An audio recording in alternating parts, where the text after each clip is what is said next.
Before I call the honourable member for Swan, I remind the House that this is the honourable member's first speech, and I ask the House to extend them the usual courtesies. And I give the call to the member for Swan. I second the motion. Thank you, Mr Speaker. Congratulations on your election as the Speaker for the 47th Parliament. I stand on the lands of the Ngunnawal people and the Ngambri people to speak about my community of Swan, which sits on the lands of the Bilu people of the Wajak Noongar Nation. Swan is surrounded by the Durbal Yarragon, the Swan River, and the Dalyalbulya, the Canning River. It is stunning country.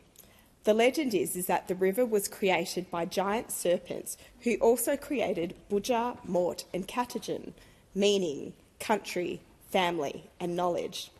It's astounding that we have the oldest continuous culture right here. Australia's connection to country, family and knowledge will be critical to help us navigate our future. Building cubby houses in the bush and chasing lizards in the red dirt, that's how I grew up. I was born in Kalgoorlie and grew up in Campbelda, a nickel mining town. My dad, Joe, was a metal worker, my mum, Ethel, a lollipop lady and kindergarten cleaner. Campbelda had the best of everything. Nearly everyone's parents were employed at the mine. It was a highly skilled and multicultural workforce. We had magnificent gum trees that traversed our front yards. For school camp fundraisers, we helped rehabilitate mines and planted trees. Mr Woolard, the environment manager, taught us that once you dug up the minerals, you put the topsoil back and you heal the land again. The calibre of teachers was phenomenal, in particular Elaine Wilson and Principal Anthony Beattie. They fostered curiosity, play, respect and a love of learning. In fact, my primary school teacher, Mrs Wilson, was my childhood role model. This smart, compassionate woman taught us about our world, the environment, self-belief, but most importantly, that one person can make a difference. Educators lay foundations for kids that are critical. Thank you for the tireless work you do. My story, my Australian story, would not be possible if it was not for a federal Labor government. When my Goan Indian parents went to the embassy in Kenya, they said to my dad, "You have the right skills, but you're the wrong colour." This, of course, was because we still had the White Australia policy in place. My parents came to Australia after Gough Whitlam dismantled the last parts of the White Australia policy. This story taught me two things. Politics is personal and politics can transform lives. Having a dad who's a fitter and turner meant that I got to get on the tools from a young age.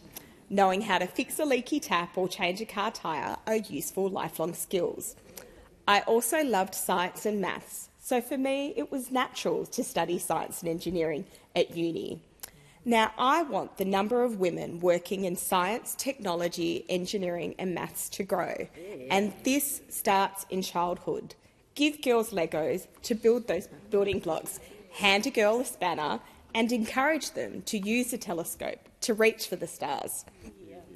Curtin University in the heart of Swan is where I studied chemistry and chemical engineering.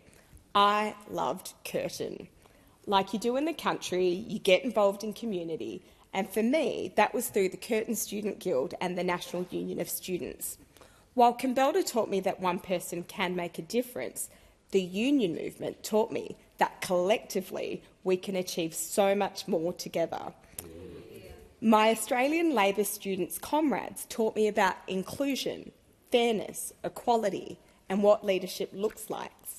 And these are skills that I used in corporate Australia, because empowering others to achieve their full potential is something that we should all be striving to do. This time taught me that unions and bosses don't have to always fight. Often the Guild and the university's goals aligned. Yes, the Vice-Chancellor and I disagreed on some things, but when we worked together, we achieved better outcomes. In fact, in a sign of strength of this relationship, Patrick Gorman's Curtin Student Guild ended up naming a bar after Vice-Chancellor Lance Toomey. Despite the dizzying heights Lance had reached in his academic world, he explained that this would have been his dad's proudest moment. Following on from this, I'm excited about the prospect of businesses, universities, governments and education providers and unions coming together through the Jobs and Skills Australia body. Together, we can solve wicked problems of our time.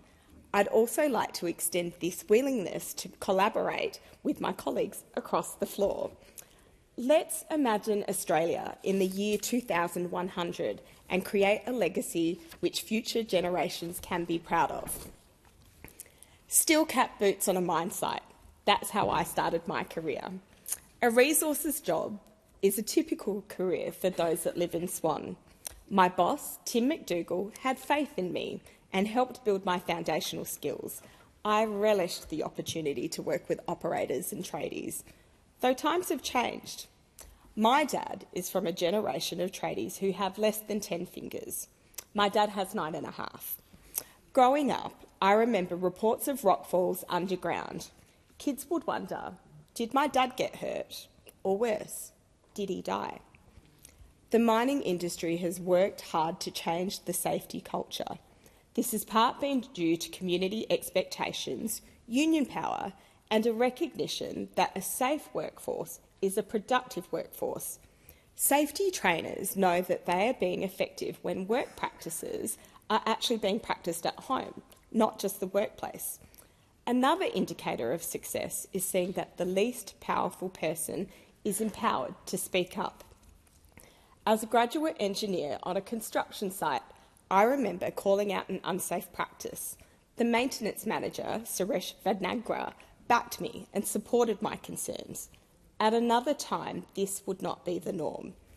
This culture shift took decades, and the mining industry still has more work to do.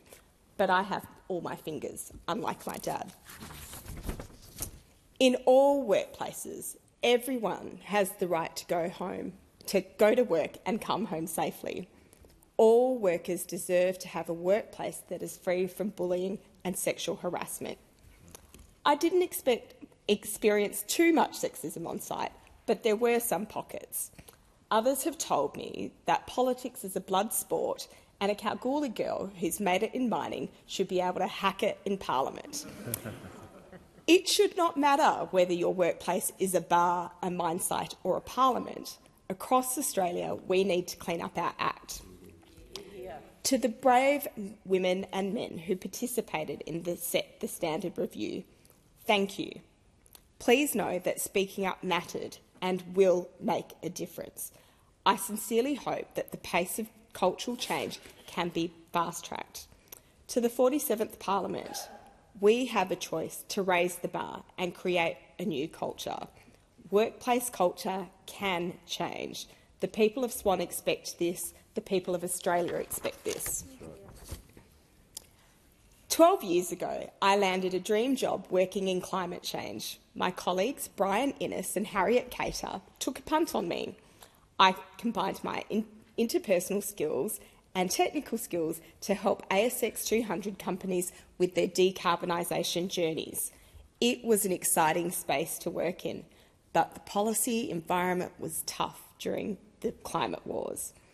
During my career, the greatest emissions reductions were achieved when there was a Labor government in power. It was a time when economists, scientists and politicians worked together to solve wicked problems. After a decade of government inaction, some companies' investors began to lead the way again. I am proud of the track record in the West. At Goldfields, the Agnew mine site meets 85% of its energy needs from wind, solar and battery storage. Companies such as Wesfarmers, BHP, Rio Tinto and Northern Star, who I've worked with, have committed to net zero emissions. We have FMG investing in future energy with hydrogen. While I am proud of some parts of the resource sector, I must stress that this is not uniform. Smart companies are looking at their climate risks and opportunities over the next 3 decades. This includes looking at value chains and Scope 3 emissions. For us to achieve our goal of well below 2 degrees of warming, we need all sectors of the economy to pull their weight. It's important that we paint a picture of what our decarbonised future looks like. Jobs, jobs and jobs. And not just any job, good jobs, secure jobs, jobs that our kids can be proud of, jobs that will exist in the year 2100. Australia is rich in critical minerals that need to be used to build batteries, wind turbines and solar panels. We can rewire the nation and also power Australia for the future. We can become a renewable energy superpower. Australia needs to increase diversification, commercialisation and sophistication of our industry capability. In WA, we need to build beyond the resources boom and make our economy more resilient. We can do this by increasing our advanced manufacturing capability. We are a smart country. We have a history of innovation, ingenuity, particularly against the backdrop of harsh remote conditions. We saw disruptions to supply chains with COVID and natural disasters and the war. We need to be able to make things in Australia again, and in the West, we have the potential to become a battery powerhouse. Now, humour the engineer within me. To build a battery, it takes 6 steps. You mine the raw materials, you then process the minerals, you then manufacture the battery cells, you assemble it, install it, and then you maintain it. In Australia, we're on track to do all of these steps, except the manufacturing of cells. This is the value add step. We can build advanced manufacturing capability. Cathodes and anodes can be built in the West, and once we do this, we can look at the full life cycle and recycle components. We can invest in building this capability through our National Reconstruction Fund, and when WA is strong, Australia is strong. Yeah. Now let's remember what's at stake. Australia has been taking a battering. We've had parts of Sydney flooded 4 times in 18 months. Brisbane has experienced multiple catastrophic floods. We had the 2020 Black Summer bushfires. In my home state, we've seen fires in Baldivis, Warloo, the Great Southern and Denmark. With climate change, we will see an increase in the frequency and intensity of these events. We can't call these natural disasters anymore. Humankind has had a role to play. These are unnatural disasters. My friend Stephen Goldfinch has worked in disaster management for decades. He explained to me that when we look at disasters, people often assess devastation in terms of lives lost. Equally important is understanding how long it takes to rebuild the lives of those affected. Many tired Australians are currently living that reality right now. It's clear that we're at a stage where both climate adaptation and mitigation are required. But the less we mitigate, the more costly it will be for us to adapt. I know that Australian people step up in disasters. We support each other. We show resilience. But just like an elastic band, we should not stretch them to breaking point. It is critical that we get this transition right and that regional Australia has pathways to secure well-paid jobs. You see, I've been the daughter of a fitter and turner who was made redundant after 19 years of loyal service. This is because the nickel price tanked. At 56, my dad was shattered physically and mentally. My dad became the breadwinner of his family at 16 and helped bring up his 6 brothers and sisters. My dad is a strong man, tough as nails, but losing his job broke my dad. It was worse than losing a finger. This was his identity. I hadn't seen my dad cry until then. Dad would say, "I'm sorry I have failed you." "Dad, you didn't fail me. The system failed us." In the climate action space, we talk about stranded assets. These are assets that have been prematurely written off. My dad felt like he had been written off. If we are not careful, we will not only have stranded assets, but we will have stranded people too. Investment markets move quickly. I know that firsthand. A disruptive exit out of carbon-intensive industries will hurt Australia. So yes, I want strong action on climate change, But I also want a just and orderly transition. I'm a proud country girl who lives in the city, in the heart of Swan. We can get the transition right for regional and metropolitan Australia. Yeah. Let's create jobs for the future. Climate action is good for people, the community, the environment and the economy. The triple bottom line is core business. We've had the climate election, the climate war is over, climate ambition is back. Now, who would guess that someone like me would be elected as the member for Swan? I stand here as the child of Goan Indian parents, Kalgoorlie girl, Swan local, mum, a lady with an unusual first name and long surname, climate change specialist, engineer. I'd like to shout out to the STEM professionals. You have been some of the rock stars of our time, whether that be medical scientists developing vaccines, tech experts helping us stay virtually connected, or engineers helping keep the lights on. Evidence-based decision-making will help steer our country in the right direction. There is a place for STEM professionals in all decision-making bodies, including our federal parliament. We use systems thinking, love root cause analysis, problem solving, obsess over efficiencies, and have a continuous improvement mindset. I hope to use these skills to unleash the potential of our nation. Swan is rich in diversity. 45% of people in Swan were born overseas, and nearly 2/3 of people have one or more parent born overseas. I am proudly Australian with Goan Indian heritage. This is the most multicultural parliament we've had in history. This is what modern Australia looks like. Yeah. Well, almost. This is not the high water mark. The public has spoken. They want to see a parliament that reflects their community. Multicultural Australia can make a tremendous contribution to our society. Let's think about it. Why would someone rip themselves away from their family and friends and move to another country?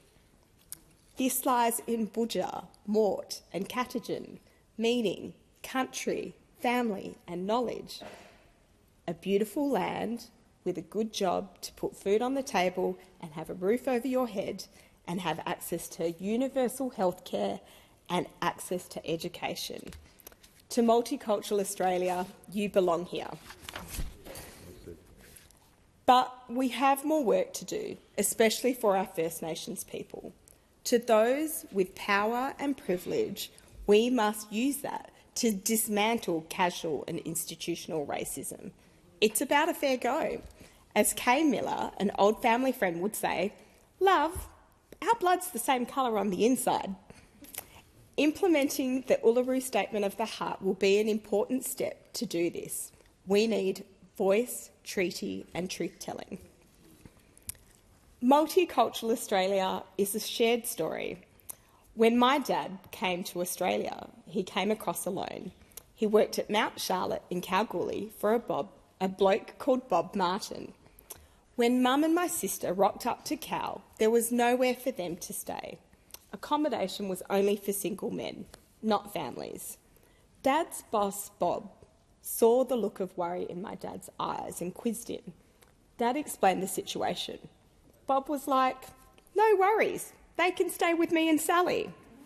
Not only did this act form a long-life friendship, their daughter Debbie is my godmother, this generous act also inextricably tied us to Australia forever. It showed us how belonging and inclusion builds a new home. It's called mateship. The day before the election, I cried with anticipation on the prospect of the Murrappumpkin family being reunited with their Billawheeler family. This spirit lives strong today. I'd like to begin thank yous by acknowledging the former member for Swan, Stephen Irons, including his work with the Forgotten Australians and his bipartisan support for the Rudd government's Migrant Children Apology.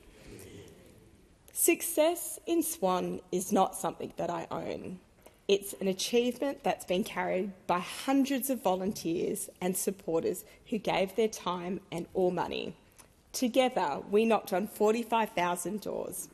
We had people of different faiths, gender, sexuality and ages. To all the volunteers, thank you, including Christine Miller, Rosalind Hackshaw, Adam Dusty, Ali Rad, Alison McIntyre, Antoine Gerardo, Anne Sippy, Brendan Jackson, Bridie O'Neill, Danny Simitos, Daniel Roden, Di Mulroy, Francine Allen, Gabrielle Newman, Georgina Wilson, Helen Creed, Gillian Ferguson, John Eaton, Julie Rose, Lewis Chiart, Linda Pickering, Margaret O'Donnell, Mitchell Affleck, Rebecca Thompson, Ros Siltburn, Trish Harris and Warwick Broadman. There was a lot of volunteers, and there were more. To my campaign team, you are incredibly talented. Thank you, Sally Talbot, Dennis Lidlow, Darcy Gunning, Clara Andrick, Jamie Page, Sam Peary, Catherine Whiteley, Shudia Fogel, Nikki Slevin, Zoe Carter, Tom Wolfe, Claudia Package, David Scaife, Brock Oswald, Kirsty Garinge, Beck Mitch, Alana Closey and Phil O'Donoghue. You ran a fun, positive, well-coordinated campaign. Also thanks to my supporters, Vaz Pollard, Aha Long, Mr. Lai, also, Peter Mann, Raj Selvendra and Daniel Smith. To my federal colleagues, including Senator Louise Pratt and Member for Perth, Patrick Gorman, and every Labor shadow minister and now minister who campaigned for our cause in Swan. Also to Senator Sue Lyons on becoming the first female Labor president, and thanks to my state colleagues, Cassie Rowe, Jeff Baker, Hannah Beasley, Stephen Price, Bill Johnston, Stephen Dawson, Dr Jaggs and Premier Mark McGowan. Our National Secretary, Paul Erickson, our former State Secretary, Tim Picton, and our current State Secretary, Ellie Whittaker, Henny Smith and the WA Labor team. You ran an incredible campaign. To the union movement, including Steve McCartney, Alex Cassie, the AMWU, Waynes Wood and the ASU, the CPSU, the CFMEU, the CSU, Owen Whittle and Unions WA. To my mum and dad,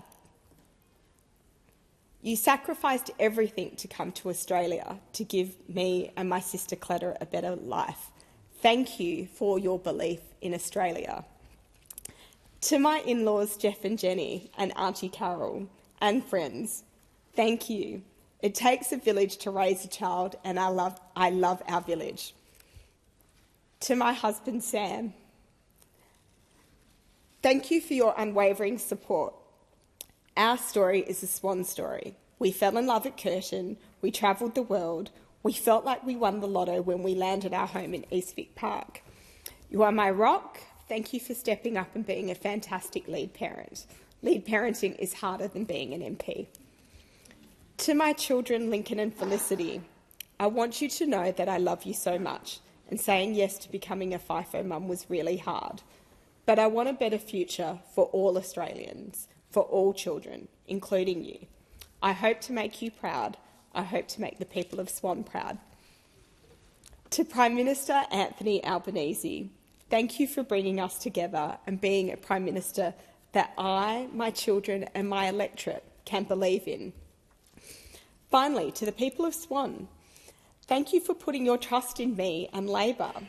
I am so humbled and honoured. We will build a fair, just, prosperous nation on a livable planet. Sorry. This government will be the spark that leaves the light on for the whole of Australia. We will make tomorrow better. Yeah.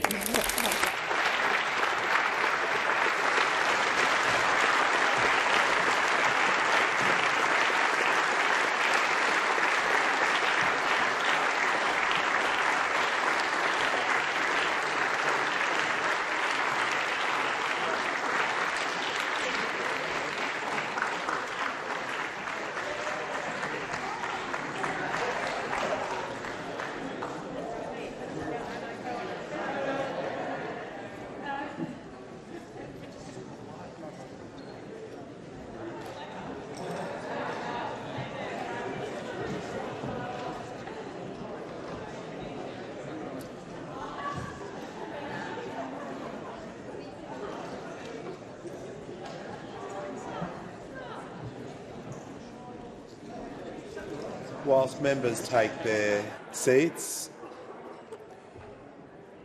before I call the honourable member for Casey, I remind the House that this is the honourable member's first speech, and I ask the House to extend to them the usual courtesies.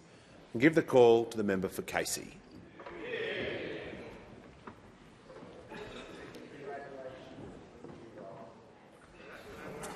There is no greater honour, privilege or responsibility than representing